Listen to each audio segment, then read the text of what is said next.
ঘটনাটা হয়েছে আঙ্কেল ওরা মনে করেন যে ওর সাথে আগে মেরেছে ওকে পদ্মা ক্লিনিকের সামনে। তো পদ্মা ক্লিনিকের সামনে মেরে আঙ্কেল ছেলেটাকে চাকু করে দিই আঙ্কেল। যে আমরা গিয়েছি ওই জায়গাটাতে গিয়ে দেখছি চাকু মেরে দিই আঙ্কেল। কারণটা ঠিক বলতে পারলাম না আঙ্কেল কী কারণে মেরেছে।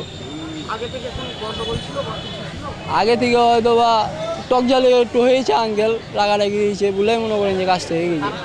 আমি বাইরে কাজ করছি তো হঠাৎ আমার ফোন আইলো, ফোন এসে বললো তোমার ভাইকে চাকু মারা হয়েছে।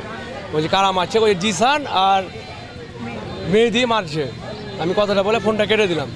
কিন্তু এটা আপনার এক সপ্তাহ আগে থেকে তাদের ঝামেলা ছিল। আমাকে এক সপ্তাহ আগে থেকে কথা হয়েছিল রজবের সাথে। রজব আমাকে বললো ওদের ক্যারেট বেলে হারিয়ে গেছে কার বেলে চুরির জন্য, কিন্তু রজব ক্যারেট চুরি করেনি, ওকে চোর বলছিল। রাত 12টা 12:30টার দিকে ওর সাথে দেখা হয়েছিল রজবের সাথে কথা হয়েছে। রজবকে বলেছিল ক্যারেটের লেগে, আমাকে বলেছিল ওরা মারবে মতো আমাকে, বন্ধু আমাকে বাঁচাস। আমি বলছি আমি তো বাড়িতে কথা বলবো, লাস্ট ওটাই কথা। আজকে দুপুরের পরে সদর থানাধীন পদ্মা ক্লিনিকের সামনে কয়েকজন বন্ধুর কথা কাটাকাটির এক পর্যায়ে রজব আলী 23, পিতা ধলুবাবু, মসজিদ পাড়া বাড়ি, তাকে ছুরিকাঘাত করা হয়। ছুরিকাঘাতের ফলে হসপিটালে নিয়ে গেলে কর্তব্যরত ডাক্তার মৃত ঘোষণা করেন।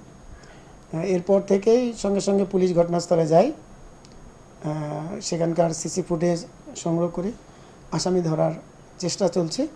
হয়তো দ্রুতই আসামি ধরে এর কারণ এবং কেন ঘটেছে বিস্তারিত আমরা আপনাদের জানাতে পারবো। দেখেন, এটা নিজেরা বন্ধুদের মধ্যে কি নিয়ে ঘটনা ঘটেছে এটা আমরা এখনও তদন্ত ছাড়া তো এটা বিস্তারিত বলা যাবে না।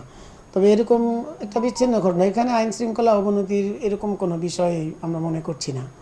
যেহেতু তারা একসাথে চলাফেরা করতেন, কী কারণে ঘটেছে এটার তদন্ত করে বিস্তারিত জানার পরে আমরা আপনাদেরকে জানাতে পারবো।